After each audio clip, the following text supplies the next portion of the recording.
아주 먼 옛날 이 땅에 조그만 시 하나 떨어져 따사로운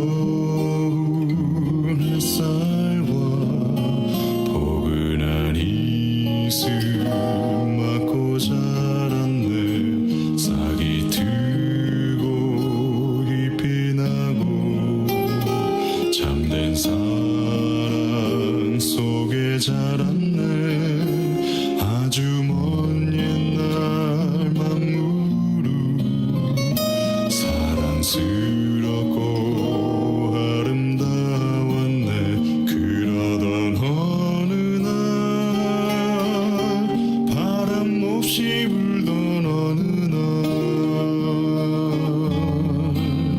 가녀린 줄기는 가시로 덮여버렸네. 버리고 또 버려도 솟아나는 슬픈 유전. 아무리 노력해도 떨칠 수 없는 모난 인생.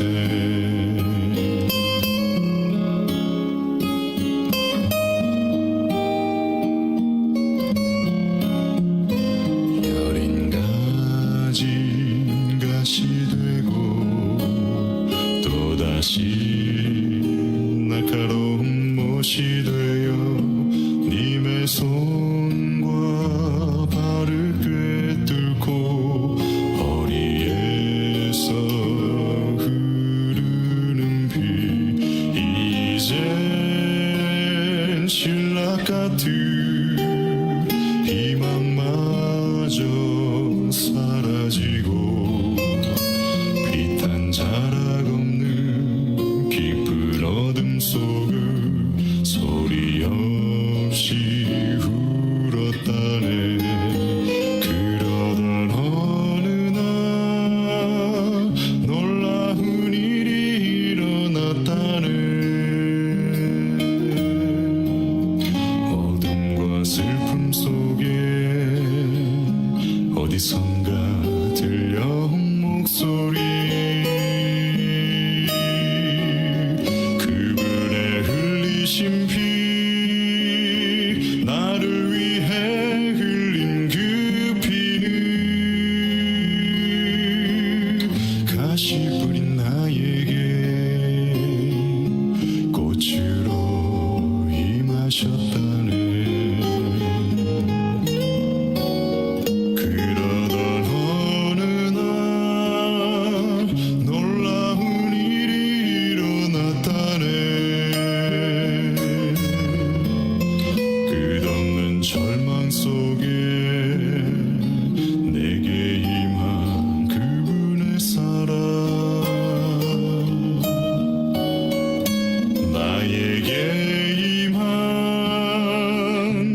사랑의 아버지 하나님, 다시금 안식일을 맞이하며 하나님 앞에 모여 하나님께 예배하고 기도하고 말씀을 듣는 그런 귀한 시간을 허락하시니 감사합니다. 또 일주일 동안 살아가면서 힘들었던 모든 것을 이제는 주님 앞에 내려놓고 말씀을 통하여 은혜 받길 원하오니 주의 종을 다니에 세우셨으니 주의 종입술에 기름을 부어주사 그 말씀이 우리 마음밭에 깊이 뿌리 내리고 우리 삶에 영향이 있으므로 우리가 선한 영향력을 끼칠 수 있도록 축복하여 주시옵소서. 시종을 주님께 의탁드리오며 사랑이신 예수 그리스도의 이름으로 감사하며 간절히 기도 올리옵나이다. 아멘.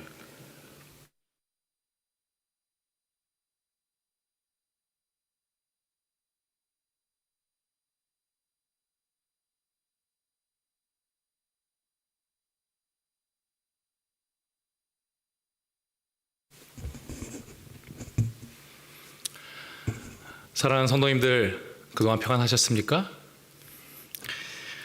평안하셨습니까? 라고 여쭤보는 것 자체가 민망할 정도로 또다시 이 코로나가 대유행을 하고 있습니다. 하지만 하나님께서 미리 이런 일이 있을 것이라고 말씀하셨던 부분이고요. 그리고 이 재림의 징조가 하나하나 다 우리에게 보여지기 때문에 이 세상이 얼마 남지 않았다는 기쁨의 소식이기도 합니다. 그러므로 이 어려운 것 다 주님 앞에 내려놓으시고 오직 평안함과 기쁨으로써 하나님의 인도하심과 하나님의 그 약속을 성취하시는 모습을 온전히 바라보는 하나님의 백성 되시기를 간절히 바라겠습니다. 오늘 하나님의 말씀은요, 남아 있어 라는 제목으로 하나님의 말씀을 선포하고자 합니다. 특별히 요한계시록 시리즈가 계속해서 연이어져 이어지고 있습니다. 제가 항상 이맘때 여쭤보는 질문이 있죠. 지난주 설교 제목 혹시 기억하십니까? 예, 오늘 정도면 다 기억하실 거라 생각합니다. 제가 매주 여쭤보거든요. 다음 주도 여쭤볼 것입니다. 지난주의 설교 제목은요, 바로 다다익선이었습니다. 무엇이 다다익선이었는지 혹시 기억하시나요? 이 버가모 교회에게 주어진 기별이었는데 역시 하나님은 무엇을 많이 주셔서 우리는 무엇을 많이 받으면 많이 받을수록 행복한 사람이다 라고 말씀을 드렸었죠. 이 버가모 교회, 이 다다익선, 그들은 이기는 자로서 끝까지 이기는 자가 되는 백성은 무엇을 받았는지에 대해서 세 가지를 말씀을 드렸습니다. 감추었던 만나와 흰돌 새 이름인데 이 세 가지를 해석해 드리면 이기는 자는 선물을 이렇게 종합 선물 세트를 받는데 영원한 양식을 받게 될 것이고 또한 흰돌 영원한 승리자가 될 것이며 새 이름 영원한 선한 품성 새로운 품성을 갖게 되고 지위를 갖게 되는 그러한 아름다운 백성이 된다고 말씀을 드렸습니다. 그리고 이 선물을 종합 선물을 받기 위해서 우리가 해야 할 일은 바로 무엇이냐면 이기는 자가 되기 위하여 해야 할 일은 바로 회개라고 말씀을 드렸죠. 그냥 회개하라고 우리에게 말씀하시면 너무 포괄적이고 우리가 뭐 어떤 회개를 해야 되는지 잘 모르잖아요. 그래서 하나님께서는 직접적으로 이 회개가 무엇인지에 대해서 말씀하여 주셨는데 그것에 대해서 잘 요약된 것이 바로 요한계시록 주석에는 이러한 내용이 기록되어 있다고 했습니다. 그리스도인들이 사회 참여에 빠져서는 안 된다는 명분 아래 우상의 재물을 먹거나 신종 공창들과 음양 예식에 빠진 것, 사회 참여, 사회 생활을 핑계로 우리가 하나님께서 우리에게 주신 기별대로 살아가지 않는 그러한 삶을 살아가게 된다면 우리가 회개해야 되는 존재다. 그래서 다시 돌아오기만 하면 히브리어로 슈브라 그랬죠. 돌아오기만 하면 그 전처럼 사회생활보다는 사회 참여 당연히 해야 되겠지만 우선순위를 하나님의 말씀과 순종에 더 두게 된다면 그렇게 된다면 우리는 이기는 자가 될 것이다. 그래서 두 사람에 대해서 제가 소개를 해드렸습니다. 바로 다니엘의 세 친구와 베드로 중에 다니엘의 세 친구가 훨씬 더 사회생활을 못했지만 하나님이 보시기에 훨씬 더 복을 많이 받고 또한 이기는 자가 되었다는 것. 베드로는 예수님 욕할 때 함께 욕해서 사회생활 잘했지만 이때의 베드로는 정말 이기는 자가 아니라 하늘에서 볼 때는 진자가 되었다는 것. 우리는 그것을 함께 보게 되었죠. 결국 사회생활보다 하나님의 말씀을 우선적으로 따르고 철저히 순종하는 백성이 된다면 우리는 이 버가모 교인들에게 주어졌던 이기는 자라는 호칭을 얻을 수 있는 백성이 된다는 것입니다. 자, 우리 버가모 교회였으니 이번 주는 무슨 교회가 될까요? 오른쪽 조금만 밑으로 내려가면 됩니다. 두아디라 교인들이 어떻게 이기는 자가 될 수 있을 것인가에 대해서 우리가 생각해 봐야 하는 것이죠. 이 요한계시록에 있는 7교회를 역사주의로 우리 재림교회는 해석하고 있습니다. 당연히 그렇게 해석하는 것이 맞아요. 에베소 교회는 무슨 교회로요? 어떤 시대를? 초대교회의 시대에. 그리고 서머나 교회는 박해를 많이 받았죠. 박해 시대. 그리고 버가모 교회는요, 세속화 시대. 당연히 그렇게 해석하는 것이 맞습니다. 그리고 두아디라 교회는 종교 암흑 시대로 우리가 해석하는 것이 당연히 맞죠. 하지만 제가 계속해서 이 말씀드린 이 부분은 이것은 당연한 것이고 그 당시에 각각의 교회가 존재했었거든요. 어느 순간 시대에 맞춰서 생겨난 교회가 아니라 훗날에 이 역사적으로 일어날 교회의 흐름을 이 현재 공존했던 동시에 존재했던 교회들이 그 모든 특징을 미리 예표했던 것이죠. 그리고 이 모든 것은 현대 우리 이 교인들에게도 우리 이 남은 자들에게도 여전히 해당되는 것이라는 것을 다시 한번 말씀드립니다. 그때 그 두아디라 사람들한테 해당되는 내용이 아니라 다 우리에게 해당되는 내용이라는 것이죠.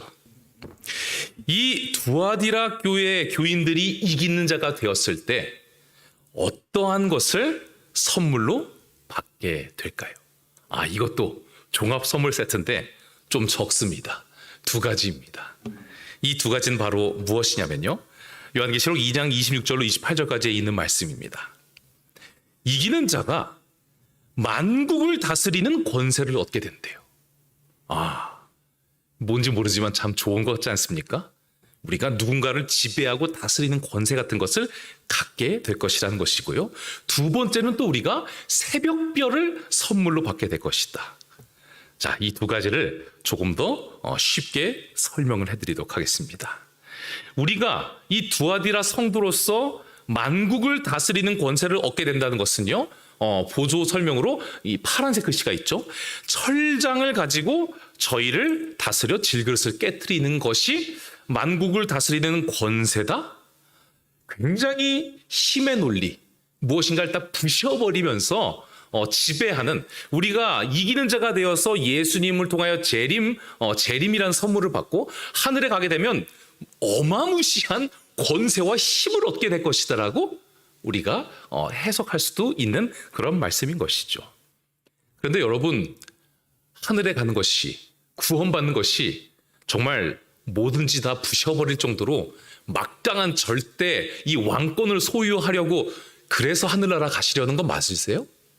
이 말씀을 말 그대로, 이 한국적인 표현 그대로 해석하면 이 하늘나라, 하나님 나라에 대한 오해를 가질 수밖에 없게 되는 것이죠.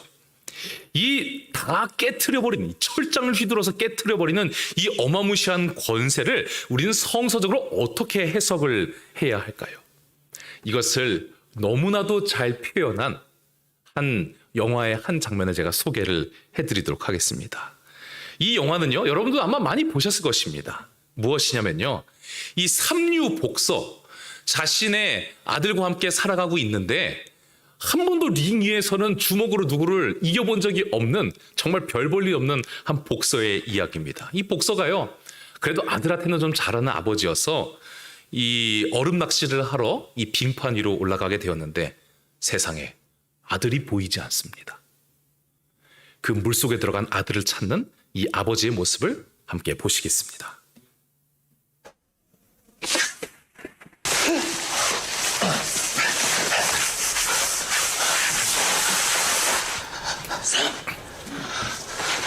아들이 물 밑에 있죠? 얼음 밑에 있어요? 그러자 이 아들 구해야 되는데 방법이 없어요. 그래서 유일하게 얼음 깰 수 있는 그 주먹을 가지고 이 얼음을 깨고 있는 것입니다. 링 위에서는 한 번도 사람을 이겨본 적이 없지만 내 아들을 위해서는 이 얼음을 깨부셔서 이겨보겠다는 그런 마음으로 깨부시고 있는 것이죠. 아들을 살리자고 하니 보이는 게 없습니다.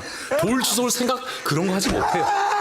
다 부셔버리겠다는 생각으로 아들을 살리겠다는 일념으로써 지금 주먹질을 하고 있는 이 아버지의 모습을 보게 되는 것이죠.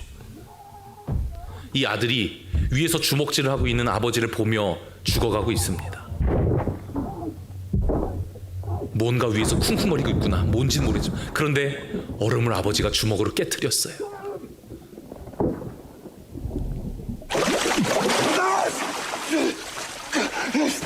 그리고 완전히 얼어있는, 그리고 기절해 있는 이 아들을 꺼내게 됩니다.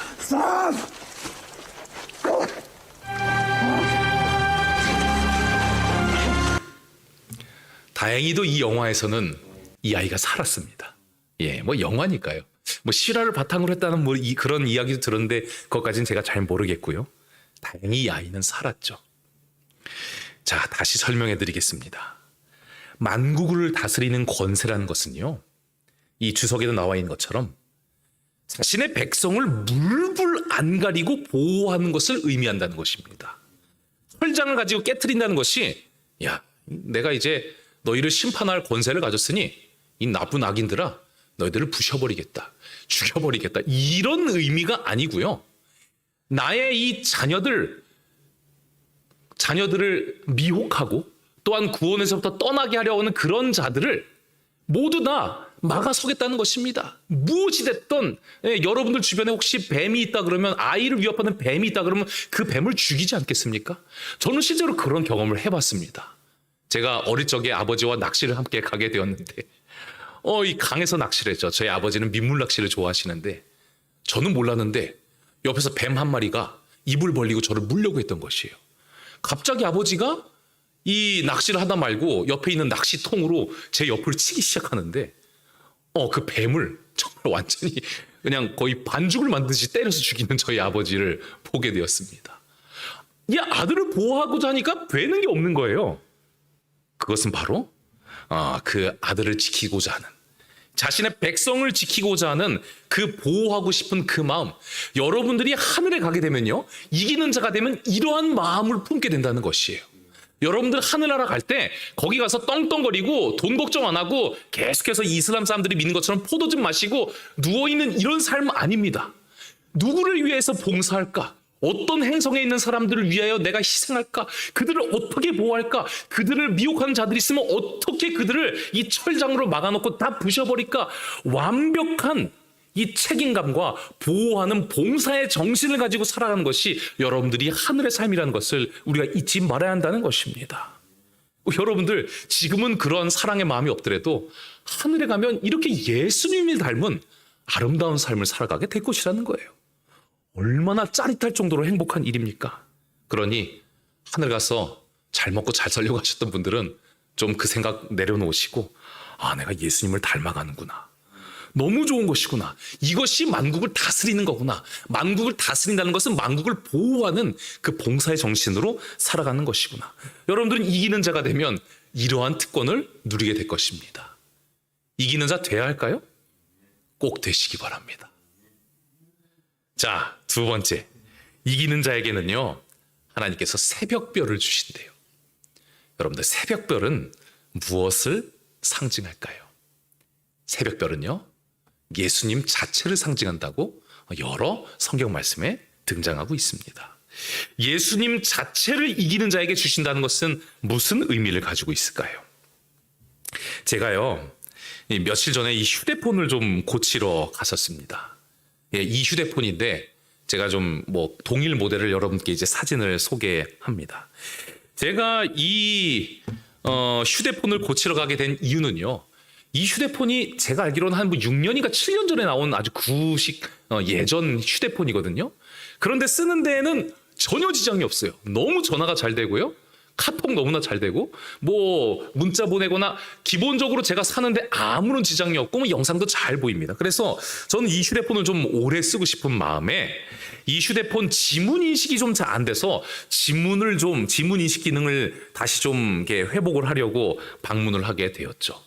이 서비스 센터에 방문을 하니 이 기사님이 이러한 이야기를 하게 되셨습니다. 이 뒤에 지문 인식 기능을 다시 살리는데 부품을 교체하는데 가격이 6만 원 가까이 든대요. 얼마요? 6만 원이요. 여러분들 교체해야 될까요? 말아야 될까요? 중요한 것은요, 이 휴대폰 중고 가격이 6만 원이 안 됩니다. 그러면 교체해야 돼요? 말아야 돼요? 헷갈려요. 쉽지 않아요. 그런데 제가 한 소식을 듣고 이 센터에 방문을 했어요. 그냥 뒷뚜껑을요, 열었다가 다시 잘 붙이기만 하면 된다는 소문이 있었어요. 그래서 제가 그렇게만 해주면 안 되냐고 말씀드렸더니 그 기사분께서 그 뭐 기계를 모르는 분들이 그런 이야기를 하신 건데 뭐 정 원하면 해드립니다. 아주 저에 대해서 기계를 잘 모르지만 뭐 고객님이 원하시니 해드립니다.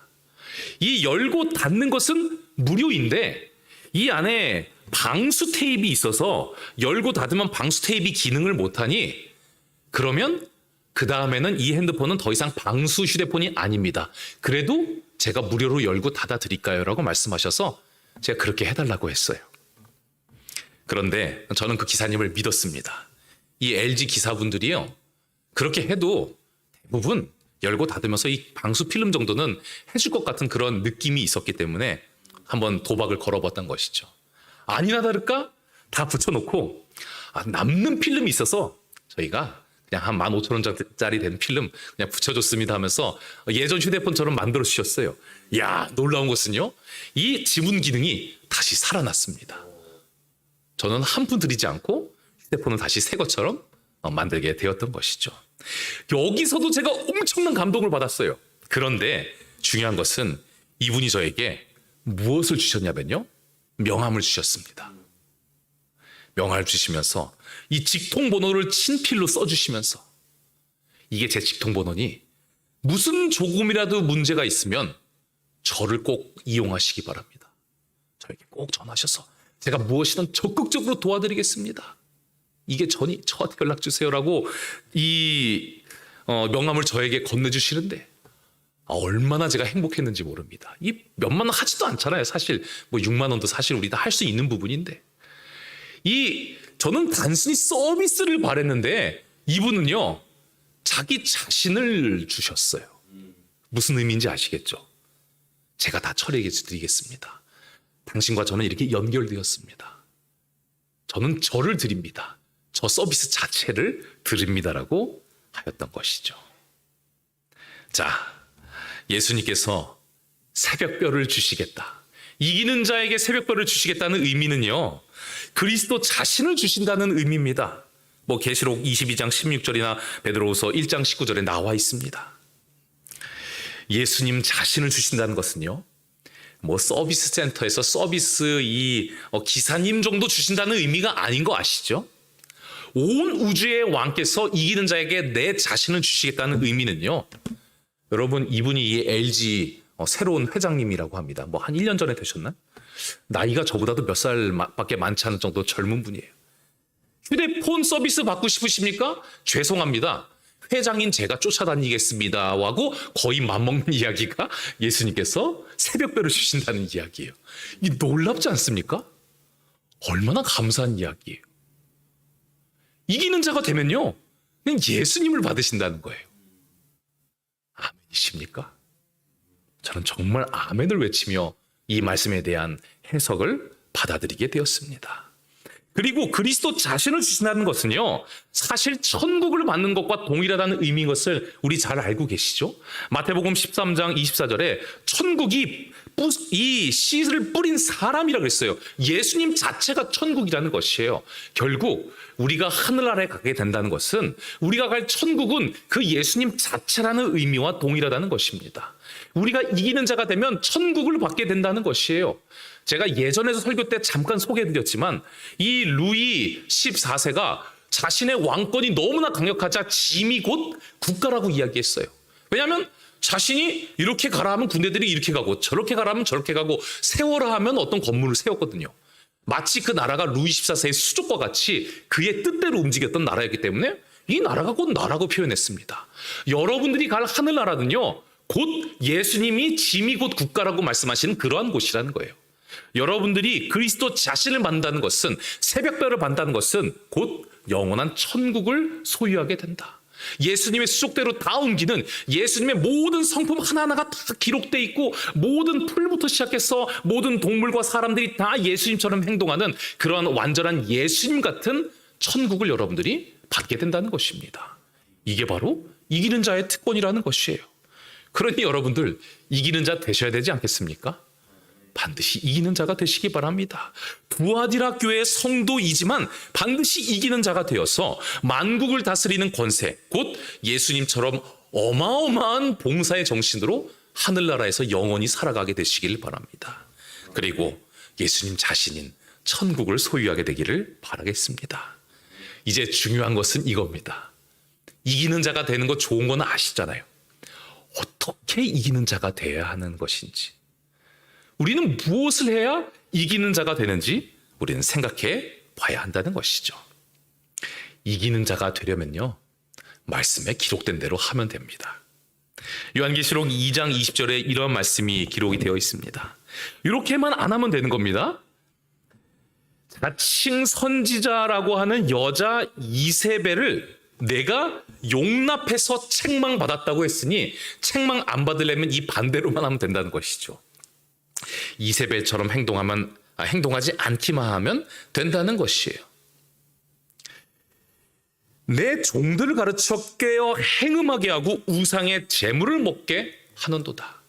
여러분, 혹시 좀 눈치가 있는 분들은 아시겠지만 이것은 에베소, 서마나 버가모, 두아디라 계속해서 교회를 괴롭히는 사람들의 공통적인 문제입니다. 아시죠? 바로 이 니골라 당으로도 소개가 됐고요. 이세벨 계속해서 이름만 바뀌지만 동일한 내용으로 소개되고 있는 것인데 이들의 행동은 바로 거의 동일합니다. 항상 뭔가 행음하게 하고 공창을 통하여서 신전에 가서 성행위를 함으로써 이 나라의 비를 많이 내려주시옵소서라는 이러한 행동을 하거나 아니면 우상의 재물을 먹게 하는 것, 이거 반복되는 일입니다. 여기서는 이세벨이라고 표현되어 있는 것이죠. 이것은 어김없이 영지주의자를 이야기하고 있는 것입니다. 자, 이 영지주의자를 받아들이는 정도가 심각해진 교회가 어느 교회라는 것이에요? 바로 두아디라 교회가 가지고 있던 문제였다는 것이죠. 다른 교회들도 있었어요, 문제가요. 그런데 이 교회는 너무 심각하게 받아들였어요. 그 단어가 바로 용납함이니 헬라어로 허락한다는 뜻입니다. 너무 심각하게 당신들도 맞습니다. 괜찮습니다. 영지주의 이전까지는 잘못된 것이라고 이야기도 하고 따르지 않는 사람들도 좀 꽤 있었는데 이제는 많은 이 교인들이 이 영지주의에 대한 말들을 깊게 이해하고 따르기 시작했다는 것입니다. 그것도 한 이론입니다. 오케이 하면서 지나가는 이 심각한 교회가 두아디라 교회였다는 것입니다. 그런데 이전의 교회들과는 다르게 왜 영지주의자들을 더 용납하는 교회가 되었을까요? 그것에 대해서는 너무나도 단순한 이유가 있습니다. 그 이유는 바로 무엇이냐면 이 당시에 이설을 주장하는 이 여자 이세벨 해당되는 이 여자가요, 두아디라 교회에서 상당한 영향력을 행사했던 사람이라는 것입니다. 말 그대로 교회 내에서 힘 좀 있었던 사람인 것이에요. 말의 힘이 있었던, 돈적인 이러한 재물의 힘이 있었던, 아니면 정치적이거나 아니면 이 권력의 힘이 있었건 무엇인지 모르겠지만 사람들을 확 끌어갈 수 있는 영향력이 있었던 사람이었기 때문에 영향력이 있는 사람이 하는 말이니 교회가 무시 못하고 따라갔다는 매우 당연하고 단순한, 하지만 초대교회에서는 당연하지 않는 일들이 이 두아디라 교회에서 벌어지게 되었던 것이죠. 그러므로 두아디라 교회의 특징, 오늘날 만약에 우리 교회에서 이러한 특징이 있다고 한다면 우리 교회, 지금 우리 36서울 병원 교인들을 말하는 것이 아니라 우리 재림교회 전체에서도 이러한 것이 존재하는 교회가 된다고 한다면 당연히 두아디라 교회입니다. 우리가 받아들이고 이기는 자가 되기 위해서 말씀을 더욱더 연구하는 삶을 살아가야 하는 것이죠. 만약에 교회에서 자본주의나 힘의 논리가 조금이라도 있다면 두아디라 교회가 맞습니다. 그래서 힘 있는 자들이 옳지 않은 말을 하거나 행동을 하는 것을 방관한다면, 그것을 당신도 맞습니다라고 그냥 가만히 두기만 한다면 예, 종교 암흑 시대를 닮은 두아디라 교회가 맞다는 것입니다. 만약 여러분들 주변에 그런 모습을 조금이라 본다면 이 말씀은 그 당시 두아디라 교인들에게만 해당되는 말씀이 아니라 지금 나에게, 내 주변의 사람들에게도 해당되는 말씀이라는 것입니다. 그렇다고 오해하지 마시기 바랍니다. 이러한 말씀을 하는 이 이세벨의 기별을 가진 사람들을 쫓아내고 축출하라는 의미가 아니라 교회가 옳고 그름은 분별할 수 있는 그런 교회는 되어야 한다는 것이죠. 사랑하는 마음으로 다시 돌아오게 하는 그러한 말씀을 전할 수 있는, 나쁜 것은 나쁜 것이라고 말할 수 있는 그런 교회가 바로 초기 교회 같은 그런 교회가 될 수 있다는 것이죠. 그렇다면 우리가 이기는 자가 되는 방법, 이 이세벨, 영지주의자 이런 것이 되지 않는 방법은 무엇일까요? 놀랍게도 예수님은 우리에게 그렇게 많은 것을 요구하지 않으십니다. 오늘 설교 제목 기억하십니까? 무엇이었죠? 제가 여러분들에게 반말한 것이 아니었습니다. 오늘 설교 이 본문에 나와 있는 말씀입니다.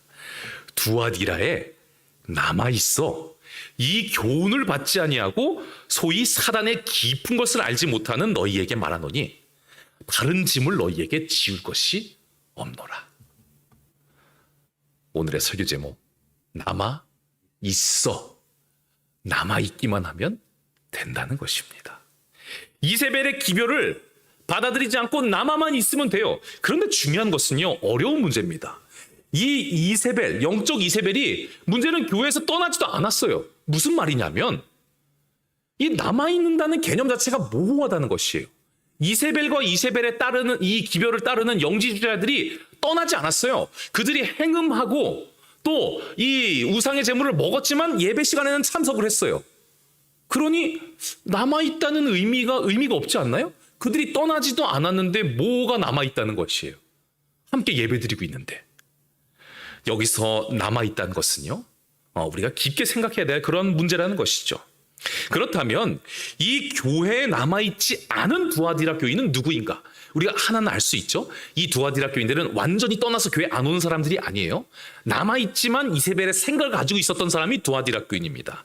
그러면 이 교회에 남아있지 않은 두아디라 교인은 어떠한 특성을 가지고 있는지 이 반대로만 행동하면 됩니다. 이것에 대해서 제가 만난 사람 중에 가장 비슷한 한 장로님에 대해 이야기를 좀 해드리도록 하겠습니다.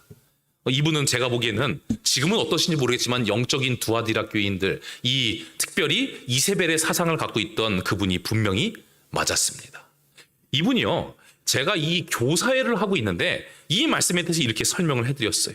써져 있는 그대로 말씀드렸죠. 하나님이 우사가 이 흔들리고 있는 괴를 붙들어서 죽게 되어서 진노해서 우사를 치셔서 그 괴에서 죽었다라고 분명히 말씀을 하셨습니다. 그랬더니 그 장로님이 이렇게 저에게 말씀을 하셨죠. 목사님 잘 모르시네요. 사랑의 하나님은, 사랑의 품성을 가지신 하나님은 그런 분 아니십니다. 하나님이 그렇게 잘못했다고 사람 쳐서 죽이는 분 아닙니다라고 말씀하셨죠. 근데 저는요, 이 말씀까지는 어느 정도 공감이 됩니다. 끝까지 들어보세요. 그런데 제가 질문 하나 좀 더 드렸어요. 그러면 잘못했다고, 선한 행동을 하지 않았다고, 잘못을 했다고 하나님께서 사람을 죽이시지 않는다면, 그러면 악한 행동을 하고 살던 악인들도 다 구원받는 것 아닙니까? 우리가 알고 있는 조사심판, 재림전 심판이 무슨 의미가 있나요? 라고 말씀을 드리자 목사님이 하나님의 품성을 더 공부하셔야 되겠습니다. 이거 저는 알고 있지만 잘 모르시는 것 같네요. 하나님은요, 그런 거 하시지 않는 분입니다. 심판? 이런 거 사실 기록되어 있는 그대로 믿으시면 안 됩니다. 사랑의 하나님인데 어떻게 사람을 직접 죽이시겠습니까? 유황불? 말도 안 됩니다. 제가 그런 이야기를 듣게 되었던 것이죠. 저는 이 장로님의 말을 어느 정도는 공감하지만 공감하지 못하는 부분도 있습니다. 그것은 바로 무엇이냐면요, 하나님께서 이 우사에게 진노하셔서 치셨다는 이 의미는요, 저는 두 가지를 다 받아들이고 있습니다. 무엇이냐면 하나님이 직접 치셔서 죽였다라는 의미도 저는 공감합니다. 하지만 하나님께서 미리 만들어 놓으신 약속, 죽음의 법칙, 이렇게 하면 죽겠다고 분명히 약속하신 것은 하나님은 그 약속을 지키시는 분이시거든요. 더 쉽게 설명드리면 예전에 제가 설교 때도 설명드렸던 내용이지만 하나님께서는 이미 이 세상에서도 죽는 법칙 또한 말씀에 만들어 놓으셨어요. 사람이 63빌딩에서 뛰어내리면 살 사람이 있어요, 없어요? 없습니다. 안 하면 살아요. 근데 사람이 죽기 위해서 그 행동을 하면 하나님은 사람이 죽을 만한 중력의 법칙을 이미 만들어 놓으신 하나님이세요. 그렇죠? 그걸 하나님이 죽였다고 이야기하지 않아요. 그 사람이 자살했다고 이야기하죠.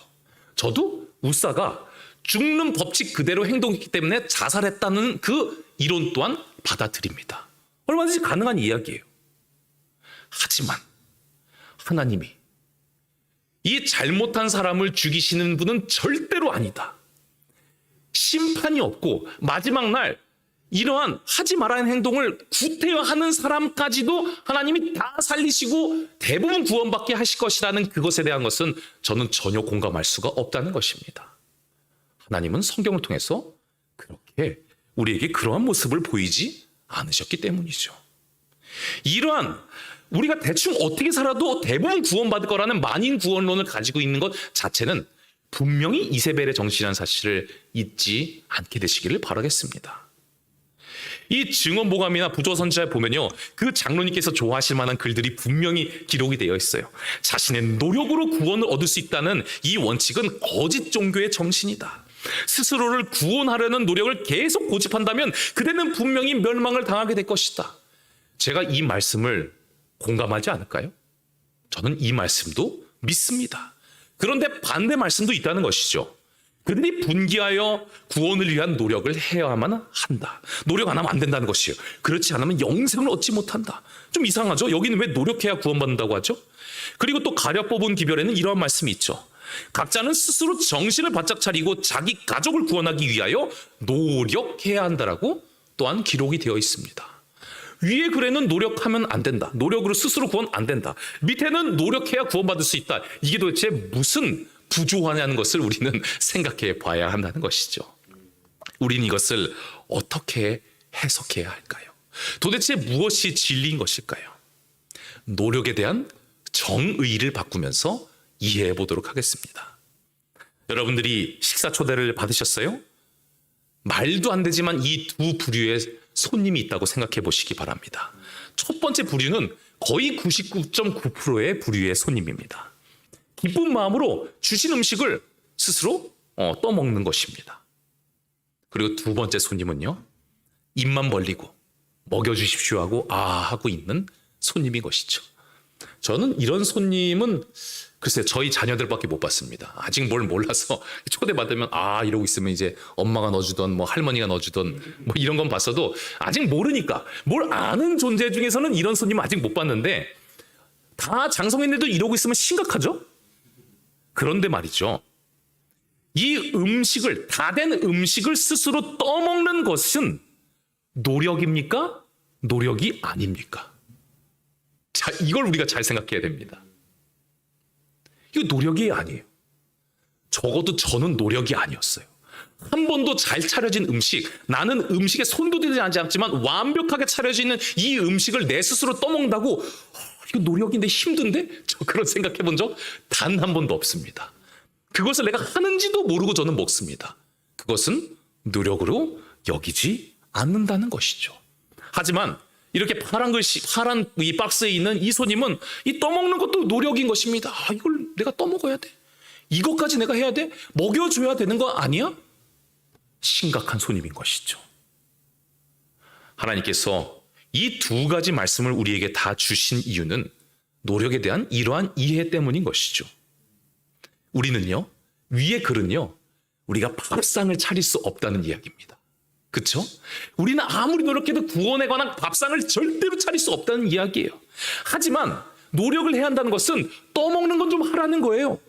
우리에게 자유의지가 있고 우리가 구원을 선택하지 않을 자유가 있기 때문에 구원의 밥상이 있으면 떠먹는 건 해야 된다는 것입니다. 그런데 영지주의자들이 했던 이야기는 바로 무엇이에요? 떠먹지 않아도 괜찮다는 것이에요.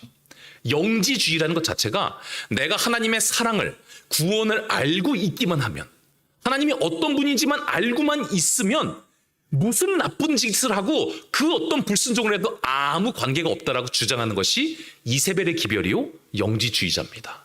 그러니 밥상 못 차리는 것도 공감하지만 떠먹지도 말아도 않아도 된다. 그냥 대충 살아도 사회생활 해야 되지 않겠니? 뭐 버가모 교회랑 동일해요. 가서 뭐 음행 좀 해주고 그리고 가서 우상의 재물 먹고 그거 한다고 너희들 그 영적인 것이 더럽혀지지 않아. 너희들 무조건 구원받으니 사회생활 하면서 세상 사람들에게 좀 칭찬받는 그러한 교인이 돼야 되지 않겠니라고 주장했던 사람들이 이 두아디라 교회 내외 이세벨의 기별을 전했던 사람들이라는 것이에요. 실제로 이 두아디라는 지역은요 매우 작은 도시였고요. 그 도시는 이 모든 협동 조합이 되어 있어서 이러한 이세벨이 하라고 하는 이 행동 두 가지를 하지 않으면 아예 상업 활동을 하지 못했던 그러한 도시였습니다. 그러니 먹고 살려면 사회생활 좀 해야 되지 않겠니? 그리고 그 행동은 전혀 구원에 문제가 없다. 좀 악하게 살아도 된다. 가끔 불순종해도 된다라고 이세벨이 이 영적인 이세벨이 그런 기별을 전하였던 것이죠. 하나님은 이러한 이 두아디라 백성들에게 많은 거 바라지 않으세요. 보세요. 하나님은요 떠먹기만 하면 된다고 말씀하십니다. 그래서 하나님이 우리들에게 하시는 말씀은 바로 무엇이냐면 남아있기만 하면 된다는 것이에요. 남아있어라. 내가 원래부터 알고 있었던 성서적으로 흐르고 있는 그 기별, 순종을 통하여서 우리가 구원을 떠먹고 살아간다는 순종 무용론이 아니라 하나님의 말씀을 지키며 살아가는 것이 얼마나 구원에 효과적이고 그리고 우리의 몸으로 구원을 떠먹는 일인지 그것을 기억하는 그 기별 그대로 믿고 있어라. 이세벨의 기별, 대충 살아도 구원받는다는 그 기별, 그것을 믿지만 않으면 남아 있는 것이다. 하나님은 우리에게 바라는 것이 많지 않다는 것입니다.